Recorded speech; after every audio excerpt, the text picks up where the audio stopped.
CPIയുടെ സംസ്ഥാന സെക്രട്ടേറിയറ്റ് അംഗങ്ങളിൽ ഭൂരിപക്ഷത്തിനും മന്ത്രിമാരെ പിൻവലിപ്പിക്കണം ഈ PMC പദ്ധതിയിൽ ഏകപക്ഷീയമായി ഒപ്പിട്ട സമീപനത്തിനെതിരായ പ്രതിഷേധം രേഖപ്പെടുത്താൻ മന്ത്രിമാരെ മന്ത്രിസഭയിൽ നിന്ന് പിൻവലിപ്പിക്കണമെന്ന ആവശ്യമാണ് ശക്തമായുള്ളത്. CPIയുടെ സംസ്ഥാന സെക്രട്ടേറിയറ്റിൽ 9 അംഗങ്ങളാണ്. ആ 9 അംഗങ്ങളിൽ ഭൂരിപക്ഷത്തിനും ആ നിലപാടുണ്ട്.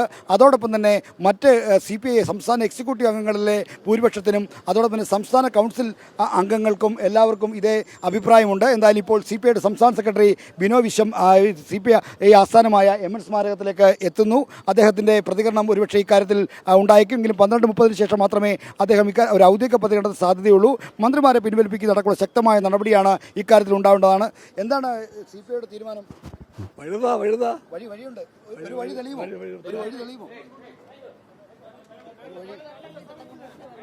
ഇന്നലെ പറഞ്ഞു കഴിഞ്ഞല്ലോ, എല്ലാം ഇന്നലെ തന്നെ പറഞ്ഞു കഴിഞ്ഞല്ലോ. മുന്നണി മര്യാദയുടെ ലംഘനമാണെന്ന നിലപാട് ഉറച്ചിരിക്കുകയാണ്. അത് വ്യക്തമായി പറഞ്ഞു കഴിഞ്ഞു. ഒരു മുന്നണി, അതും ഒരു ഇടതുപക്ഷ ജനാധിപത്യ മുന്നണി പോകേണ്ട വഴി ഇതല്ല. ആ വഴി അപ്പോൾ എന്താണ് നമുക്ക് മുന്നിലുള്ള പോംവഴി? അത് കൂട്ടായി അന്വേഷിക്കാം. നമുക്ക് പോംവഴികളൊക്കെ ഉണ്ടാക്കാം. മുന്നണി പോകേണ്ട വഴി ഇതല്ല. ഈ തരത്തിൽ മുന്നണിയിൽ തുടരാൻ കഴിയുമോ? അതെല്ലാം കമ്മിറ്റി കൂടുന്നുണ്ട് 12:30 മണിക്ക്. അതിനുശേഷം കാണാം. CPI സംസ്ഥാന സെക്രട്ടറി ബിനോ വിശ്വത്തിൻ്റെ നിലപാട് വ്യക്തമാണ്. 12:30 കമ്മിറ്റി CPIയുടെ സംസ്ഥാന സെക്രട്ടേറിയറ്റ് ചേരുന്നുണ്ട്. അതിനുശേഷം നിലപാട് വ്യക്തമാക്കാം. എന്തായാലും ഒരു കാര്യത്തിൽ CPI സംസ്ഥാന സെക്രട്ടറി ബിനോ വിശ്വത്തിന് വ്യക്തമായ മറുപടിയുണ്ട്. ഇടതുപക്ഷ ജനാധിപത്യ മുന്നണി പോകേണ്ട വഴി ഇതല്ല.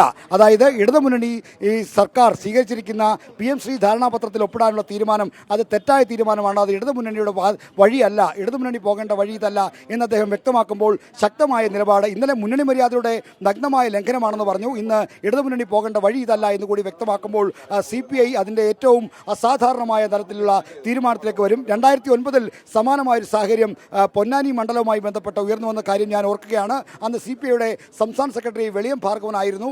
അന്ന് പൊന്നാനി സീറ്റ് ഏകപക്ഷീയമായി പിടിച്ചെടുക്കാൻ അവിടെ പൊതുസ്വതന്ത്രനെ മത്സരിപ്പിക്കാനുള്ള CPM തീരുമാനത്തിൽ പ്രതിഷേധിച്ചുകൊണ്ട് അന്ന് CPIയുടെ സംസ്ഥാന സെക്രട്ടറി വെളിയം ഭാർഗവൻ ഇവിടെ ഈ MN സ്മാരകത്തിൽ വാർത്താസമ്മേളനം നടത്തി പറഞ്ഞത് മുന്നണി തകർന്നാൽ അതിൻ്റെ ഉത്തരവാദി വിജയനായിരിക്കുമെന്നാണ്. ആ വിജയൻ എന്ന് പറഞ്ഞാൽ പിണറായി വിജയനാണ് എന്നാണ് വെളിയം ഭാർഗവൻ വ്യക്തമാക്കിയത്. അതിനുശേഷമാണ് പൊന്നാനിക്ക് പകരം വയനാട് സീറ്റ് നൽകിക്കൊണ്ടുള്ള തീരുമാനത്തിലേക്ക് വിട്ടുവീഴ്ചയ്ക്ക് CPM തയ്യാറായത്. അന്ന് ആർജവമുള്ള ശക്തരായ രാഷ്ട്രീയ നേതൃത്വം CPIക്ക് ഉണ്ടായിരുന്നു. അതിന് സമാനമായ ഒരു സാഹചര്യം ഇപ്പോൾ ഉരുത്തിരിയുമ്പോൾ CPI എടുക്കാൻ പോകുന്നത് മന്ത്രിമാരെ പിൻവലിപ്പിച്ച് LDFനെ പുറത്തുനിന്ന് പിന്തുണയ്ക്കാനുള്ള തീരുമാനമാണ്.